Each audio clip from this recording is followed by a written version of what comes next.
Je dis souvent, dites ce que vous faites, faites ce que vous dites.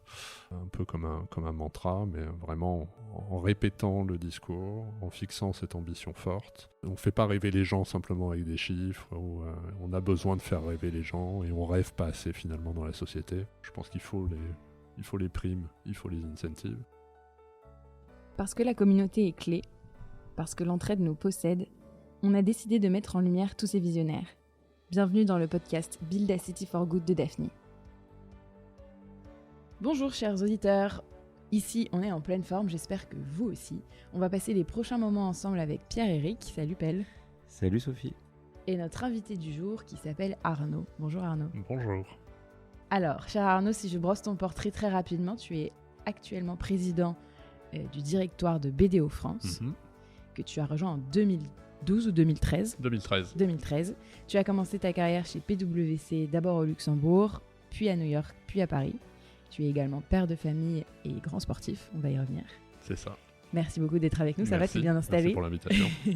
Avant qu'on commence à te poser pléthore de questions avec Pelle, est-ce que tu peux te présenter, nous dire d'où tu viens, qui es-tu, qu'est-ce qui te caractérise ? Écoute, t'as déjà dit pas mal de choses. Donc moi je suis né à Aix-en-Provence. J'ai fait la première partie de ma vie jusqu'à ma classe prépa entre Aix et Marseille. Voilà, deux parents marseillais qui, en allant s'installer à Aix-en-Provence, voyaient ça comme le nord de la France. Voilà, donc c'est pour vous donner un peu l'état d'esprit familial. Sportif sur le tard finalement, je te disais, j'ai fait beaucoup de volleyball quand j'étais jeune, mais plus trop pendant mes études. Et puis je suis tombé dans ce métier du conseil et de l'audit, un petit peu par hasard. Je raconte souvent que mon père était ingénieur au commissariat à l'énergie atomique et nous racontait une anecdote sur des personnes qu'il appelait les Men in Black, qui étaient les auditeurs qui venaient auditer les comptes du CEA. Et j'ai toujours trouvé cette image assez stylée à l'époque. Voilà. Donc c'est comme ça que je suis tombé dans le métier. Donc tu as fait tes études ENSA, PSL Dauphine, finance quantique. Alors sur le tard, j'ai commencé par une école de commerce, donc Toulouse Business School, une classe prépa, après un bac éco, une école de commerce TBS, puis j'ai démarré dans la vie professionnelle, enfin j'ai passé pas loin de 10 ans chez PwC, comme tu disais, à Luxembourg, à New York, puis à Paris. Et c'est après, moi j'ai toujours considéré que c'était anormal et étonnant qu'on passe les 25 premières années de sa vie à étudier, et puis qu'ensuite on sorte complètement du circuit. Donc après, j'ai fait un certain nombre de choses, un diplôme de finance quantitative à l'ENSAE, puis un MBA à HEC. Ok. Pourquoi la finance quantitative ? Pour une raison assez étonnante comme ça, avec le recul. Moi, j'ai toujours travaillé dans le secteur financier, c'est mon secteur de prédilection. Et quand je suis rentré en France en 2013, la Banque Centrale Européenne a lancé tout un programme de revue de la qualité des actifs des banques. Et donc, plus des sujets de finance quantitative, de gestion des risques.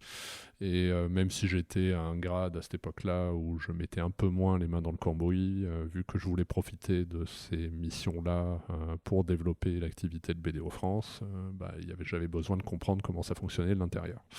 Donc du coup, je suis allé en cours du soir passer ce double diplôme pour arriver à recruter les bonnes personnes, à faire les bons pitchs et du coup à faire des missions.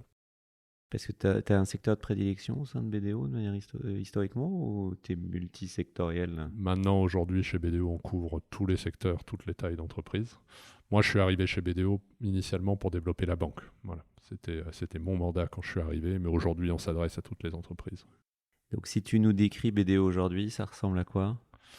Alors aujourd'hui, BDO France, c'est un groupe qui pèse pas loin de 300 millions d'euros de chiffre d'affaires en France, membre du réseau international, présent dans 160 pays globalement, donc pas loin de 15 milliards. Donc en France, 300 millions, 2200 collaborateurs, plus de 50 bureaux, donc on est partout en France, avec des activités de consulting qu'on a beaucoup développées d'ailleurs depuis 4 ans, mais peut-être que j'y reviendrai, des activités de commissariat aux comptes, un cabinet d'avocats et des métiers d'expertise comptable et d'expertise sociale. Donc le modèle globalement, c'est d'être le one-stop shop pour les dirigeants d'entreprise et être à même de répondre à n'importe quelle problématique, que ce soit celle du dirigeant, du DAF, du DRH. Bon, et comment on devient président de BDO France à 37 ans là ? Écoute, par opportunité, j'ai pas tellement peur de dire que j'étais quand même quelqu'un d'assez carriériste et d'assez ambitieux. J'ai d'ailleurs rejoint BDO pour ça, même si j'étais très bien chez PwC, c'est une très belle boîte, mais j'avais envie d'aller un peu plus vite. Et BDO avait la particularité d'avoir un projet assez entrepreneurial. BDO France s'était recréé quelques années plus tôt, et donc on me donnait l'opportunité de venir développer quelque chose dans un secteur que je connaissais, sur un métier que j'aime beaucoup. Donc mes premières années se sont plutôt bien passées, et puis en 2019 je décide de faire un MBA à HEC, une expérience qui a été vraiment très transformante, retourner se confronter à des problématiques auxquelles on ne s'était pas confronté depuis un moment, découvrir des nouvelles personnes, s'ouvrir sur des sujets qu'on n'avait plus l'habitude forcément dans le boulot de creuser, et puis le Covid est arrivé. Période assez complexe, aussi bien professionnelle que personnelle, crise de la quarantaine un petit peu avancée, divorce, enfin voilà, je vous peins tout le tableau.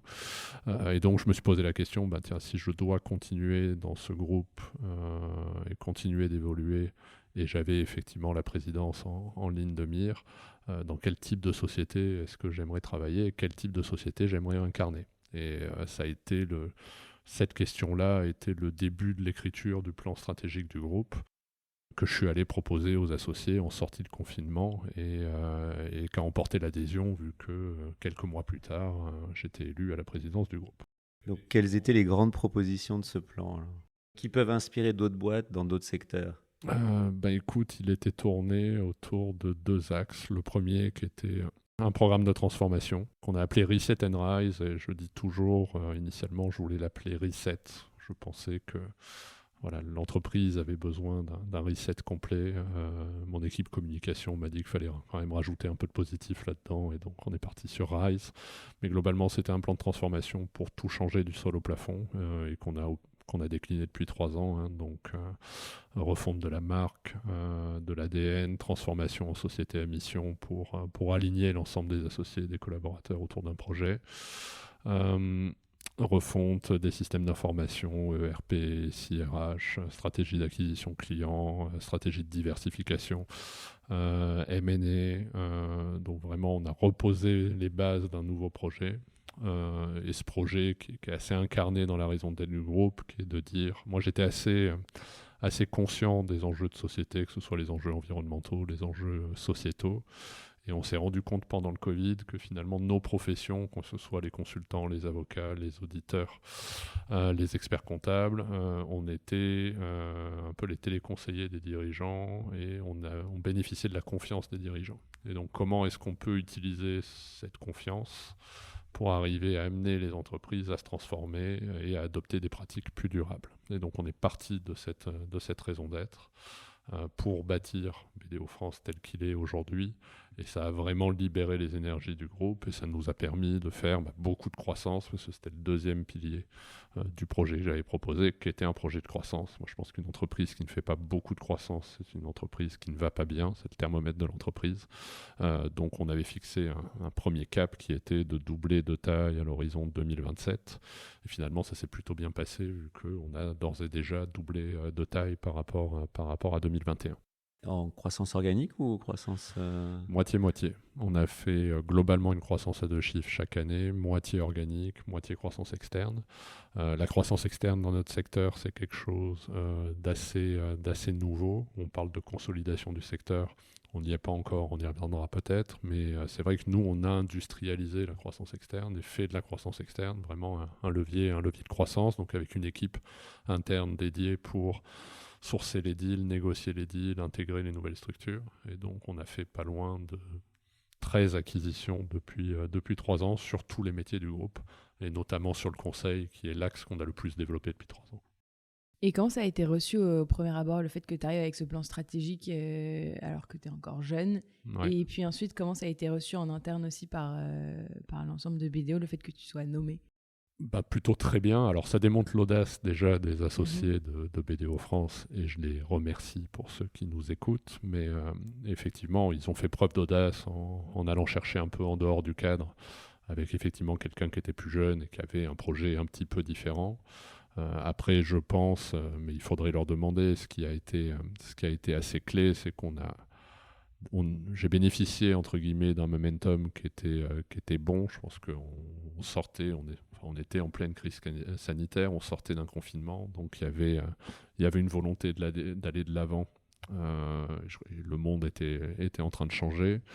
Le fait d'avoir mis la responsabilité, l'engagement et la croissance comme des piliers du projet, ça a aidé à l'adhésion. Moi, je dis souvent, même en termes de leadership, on ne fait pas forcément rêver les gens simplement avec des chiffres, et ce qui fait que les gens vous suivent et s'engagent dans un projet, c'est plutôt l'ambition globale qu'on met dans ce projet-là et pas uniquement les chiffres. Donc il y avait des milestones et des objectifs chiffrés, mais il y avait surtout une volonté d'avoir de l'impact. Et quand on a expliqué aux associés et après aux collaborateurs quel était le plan stratégique, quand on leur a dit que finalement on était convaincus de notre marque et qu'on allait mettre toute cette énergie à faire rayonner la marque et à avoir le plus d'impact possible chez nos clients et dans tout notre écosystème, ça a vraiment libéré les énergies. Et on a aujourd'hui, je pense, un taux d'engagement de l'ensemble des collaborateurs dans le groupe qui est bien au-dessus de la profession, parce qu'on a mis le sens, même si le mot est un peu galvaudé,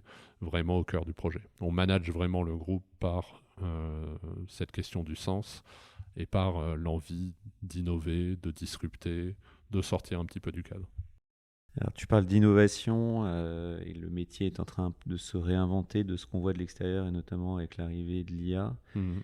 Comment vous êtes en train d'appréhender ce shift, là, ce virage?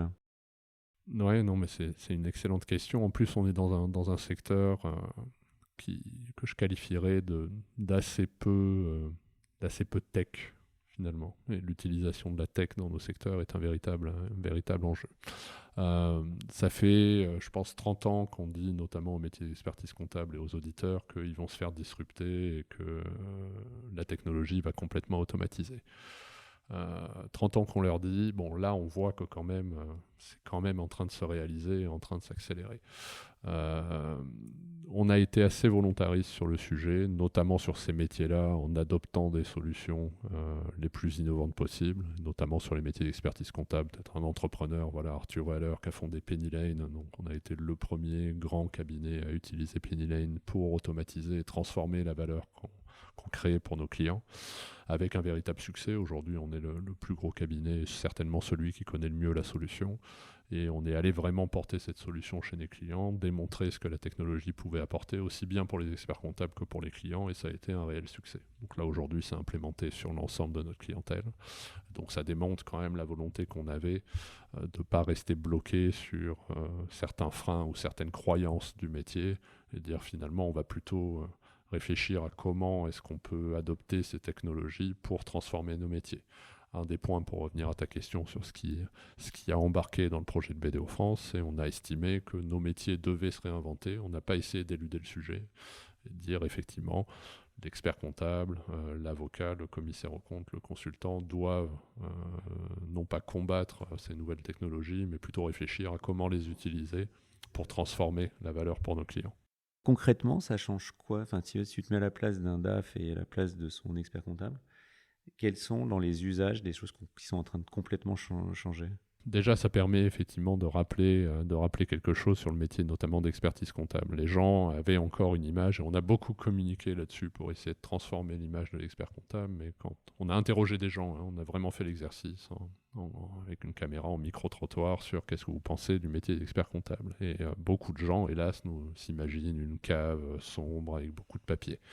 Bon, les choses avaient déjà énormément changé, et donc, tout du moins chez nous, c'est plus le cas. Il y a déjà beaucoup d'automatisation, et donc les piles de factures avec des saisies, ça se fait plus comme ça dans ces métiers-là. Là où concrètement Penny Lane change beaucoup de choses, c'est que l'expert comptable, notamment en termes d'outillage, n'a plus un outil pour l'expert comptable pour faire ses travaux, mais vient apporter une solution aux dirigeants d'entreprise, comme un ERP qui lui permet d'avoir une visibilité en temps réel sur son cash, sur son résultat, et donc de créer de la valeur supplémentaire. Donc nous, finalement, on devient intégrateur de solutions pour des clientèles de TPE, PME, Et en plus de ça, du coup, ça libère du temps chez nos équipes pour faire davantage du conseil sur les prévisions de trésorerie, sur la croissance de l'entreprise, sur la protection sociale des salariés, sur la gestion de patrimoine du dirigeant. Et donc tout ce temps gagné grâce à la technologie nous permet de faire des services à plus forte valeur ajoutée, de renforcer l'attractivité du métier, de faire percevoir plus de valeur pour nos clients. Donc c'est assez vertueux en fait comme modèle. Ça se mesure ça? Tu disais 25 000 sociétés. Ça veut dire que chaque collaborateur suit davantage de sociétés que par le passé grâce à l'automatisation ou... On commence à en voir réellement les impacts, vu qu'on a fait toute une migration là, sur les 18 derniers mois. Oui, on voit concrètement des collaborateurs qui peuvent dégager plus de temps et donc passer plus de temps sur d'autres sujets ou gérer davantage de clients. Donc, et sur le sujet de l'IA, parce que tu l'abordais, alors à moi, à titre personnel, je suis même... assez frappé, et tu vois, je passe quasiment mes week-ends à l'heure actuelle à tester des solutions et à voir comment est-ce que ça va transformer nos usages. On a été assez volontariste sur le sujet. Beaucoup de cabinets ont interdit ChatGPT pour des questions de sécurité. Des questions de sécurité d'ailleurs qui étaient valables à un certain moment, mais nous on s'est plutôt dit de toute manière la vague va arriver, ça sert à rien d'interdire ou de vouloir contrôler. Les collaborateurs, si jamais on l'interdit, vont l'utiliser sur leur téléphone perso. Donc autant le déployer, autant former, autant mettre en place les bons garde-fous pour s'assurer qu'on ne fasse pas n'importe quoi avec l'IA, mais de la même façon que Penny Lane, utilisons les outils et voyons comment ça peut nous aider à transformer nos métiers. Et là, effectivement, je pense qu'il y a une vague qui va arriver, qui va être encore plus impactante. Quand je vois les derniers modèles qui sont sortis, les fonctionnalités Deep Search d'OpenAI, oui, ça va avoir forcément une incidence sur le métier. Donc, on est en train de bâtir une stratégie de déploiement des outils sur chacun de nos métiers. Chacun de nos directeurs métiers a une feuille de route qui doit intégrer l'usage de l'IA, identifier des use cases, soit pour gagner en productivité, soit pour développer de nouveaux services. Et comment vous restez à la pointe de toutes ces nouvelles IA qui arrivent constamment ? On essaye. Moi, je sais que je pousse beaucoup, et je pense que c'est d'ailleurs le rôle des CEO aujourd'hui. Moi, ça fait déjà 3 ans que je dis qu'il y a 2 sujets, certainement, que tout dirigeant, tout entrepreneur doit absolument traiter. C'est la question de la durabilité et la question de l'IA. Donc moi, à titre personnel, je teste. Voilà, je suis en train de regarder les outils no-code, les outils d'IA, je crée des sites internet, j'essaie de faire des automatisations vraiment pour moi-même comprendre tout ce qui peut être fait. On est en train de le décliner maintenant sur le COMEX, puis sur les associés, puis sur les équipes, vraiment pour développer une culture de la tech que toutes les entreprises doivent avoir. Je pense que pour certains secteurs, c'est évident, mais pour d'autres, et c'est le principal conseil que je donne à nos clients ou aux autres dirigeants avec lesquels je parle, c'est qu'il faut utiliser ces technologies, ne pas les combattre et vraiment rechercher. Donc on a une équipe aujourd'hui innovation qui est spécifiquement chargée de tester les nouveaux outils, d'être en veille et de réfléchir à des use cases. Vous êtes Microsoft ou Google en interne ? Microsoft, Okay. Niveau mondial. Il y a quelques sujets comme ça dont on ne peut pas sortir. Ouais. Et est-ce que, à l'époque, du coup, quand tu arrives à la tête de BDO avec ce grand plan stratégique que vous allez mettre en place, c'est assez novateur, j'imagine, à ce moment-là. Est-ce que tu vois certains concurrents qui prennent aussi cette trajectoire de tout chambouler ? Alors, encore assez peu, très honnêtement. Sur l'engagement, on a été suivi. On était le premier à devenir une société à mission dans le secteur. Ça a été suivi depuis. Mais je pense que c'est difficile de suivre, entre guillemets, dans le sens où je pense qu'aujourd'hui on a la bonne taille, la bonne structure, la bonne gouvernance pour pouvoir appliquer ce type de stratégie, ce qui n'est pas forcément le cas dans le reste du secteur. Je pense qu'on a un ADN vraiment très particulier quand on en discute avec des investisseurs, quand on en discute avec des partenaires financiers. On est très sollicité aujourd'hui parce que on reste à la fois pionnier dans cette stratégie et on voit tous les private equity aujourd'hui regardent la profession.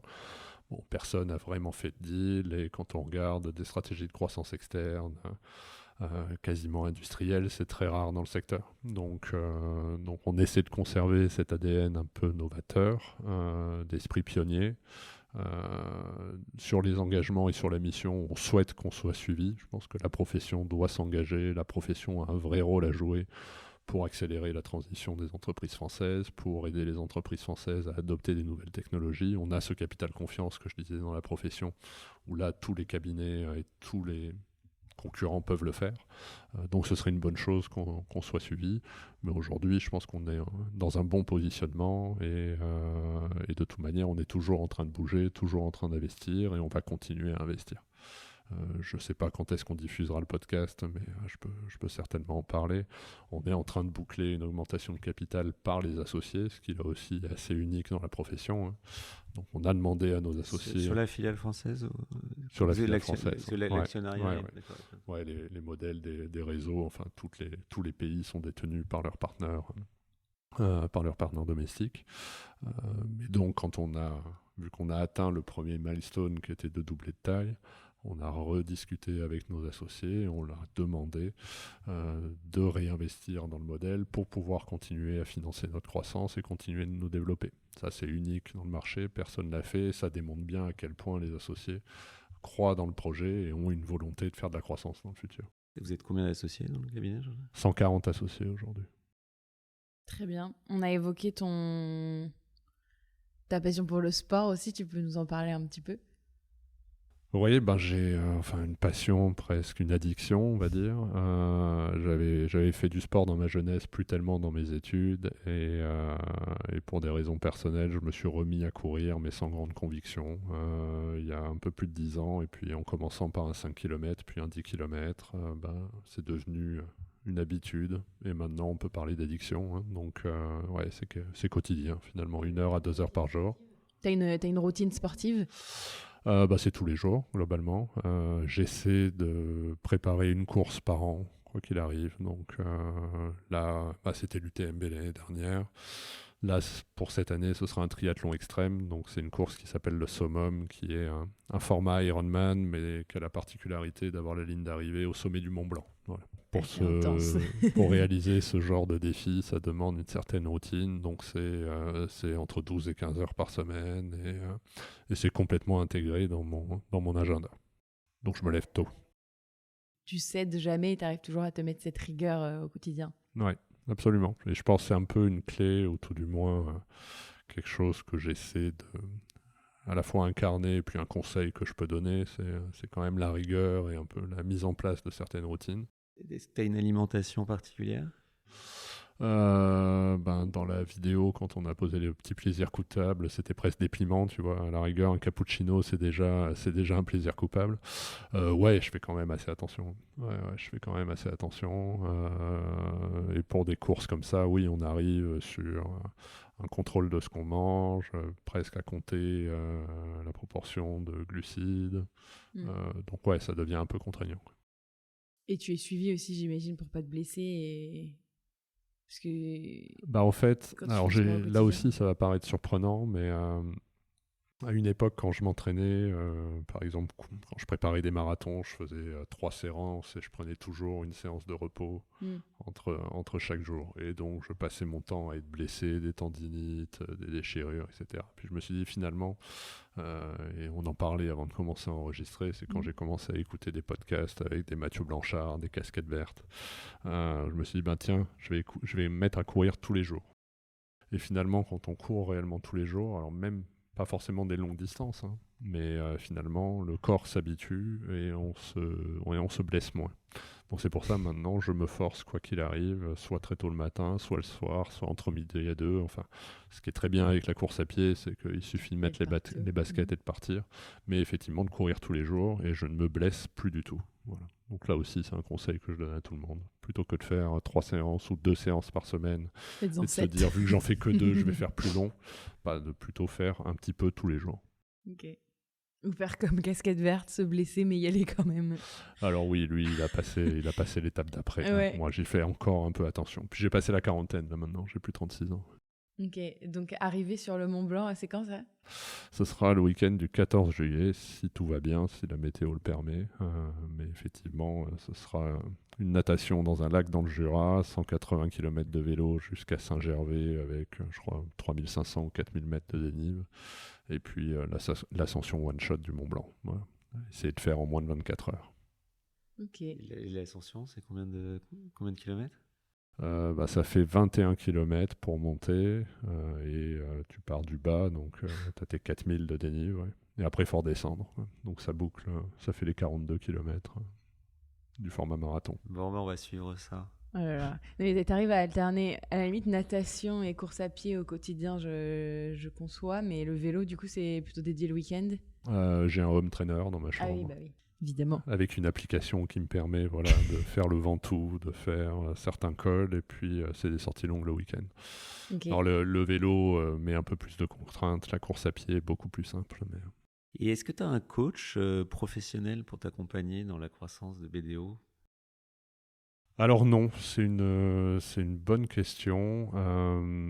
J'ai eu des coachs à certains moments de ma carrière, aux grandes étapes qui m'ont été assez utiles pour me poser des questions. J'ai eu le MBA qui m'a quand même permis de poser un certain nombre de sujets. J'en ai plus aujourd'hui. Aujourd'hui, le gros de l'inspiration... alors je pourrais te dire non, j'ai pas formellement un coach, mais après j'en ai peut-être des centaines. Vu que je passe énormément de temps dehors à discuter avec des pairs, je suis dans beaucoup de réseaux professionnels, YPO, le MEDEF, le METI. J'ai moi aussi le podcast Coulisses de CEO que j'anime, qui est, et je m'en suis rendu compte après, mais une véritable source d'inspiration et de coaching, même pour moi. Et donc pour BDO, ça m'arrive très régulièrement en fonction des invités de ressortir d'un enregistrement en me disant tiens, j'avais pas vu le sujet de cette façon, ou ça peut-être qu'on pourrait le faire chez BDO. Donc je vais chercher l'inspiration dehors chez tous les entrepreneurs, tous les dirigeants avec lesquels je discute et qui finalement me servent un peu de coach. Bon, et comment tu inspires les équipes en interne ? Tu parlais d'innover, de se remettre en question, de donner un cap.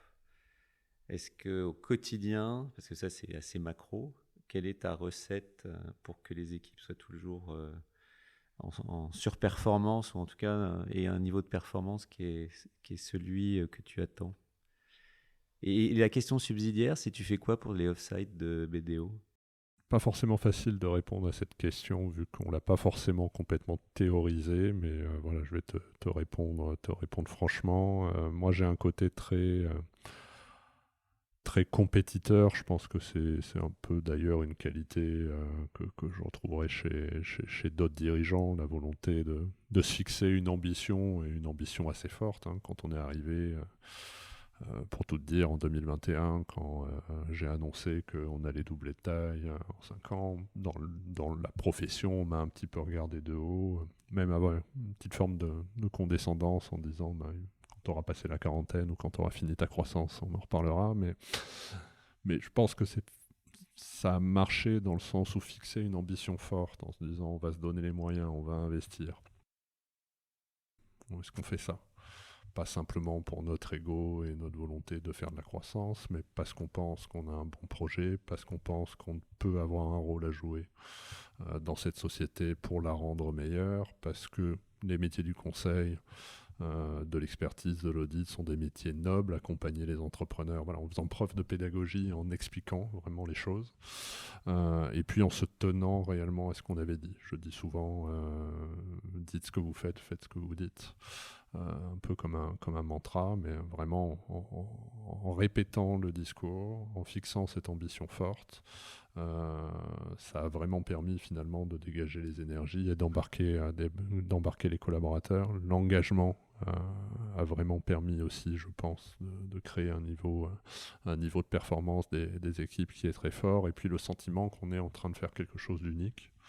Et je pense que c'est à la fois réellement le cas pour le BDO, mais je suis assez convaincu, quel que soit l'entrepreneur, quel que soit le secteur, que donner, on ne fait pas rêver les gens simplement avec des chiffres, on a besoin de faire rêver les gens, et on rêve pas assez finalement dans la société, et de se dire tiens, oui, on va essayer de doubler de taille, oui, on va ouvrir des bureaux partout en France, oui, on va réellement transformer l'économie et y contribuer positivement, finalement, ça fait beaucoup plus rêver les gens que le salaire à la fin du mois ou la perspective d'une prime. Je pense qu'il faut les primes, il faut les incentives.